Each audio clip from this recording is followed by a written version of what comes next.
ভারতীয় television channel Republic বাংলায় কখনো লাফিয়ে কখনো দৌড়ে হাত পা ছুড়ে চিৎকার চেঁচামেচি করে সংবাদ উপস্থাপনা করেন তিনি।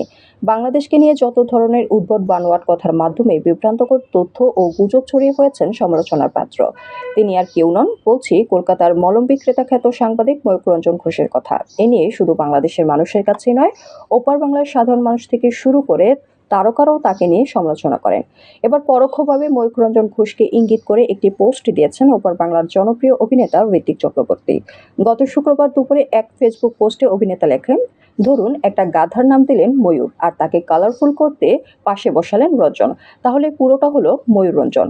ঋত্বিকের সেই পোস্ট ঝড়ের গতিতে ভাইরাল হয়, হাসির রোল পড়ে যায়। কেউ কেউ দাবি করেন বছরের সেরা সার্টওয়ার পোস্ট এটি, অর্থাৎ ময়ূককে পরোক্ষভাবে গাধা বলে সম্বোধন করলেন কি অভিনেতা, প্রশ্ন বাঁধে অনেকের মনে।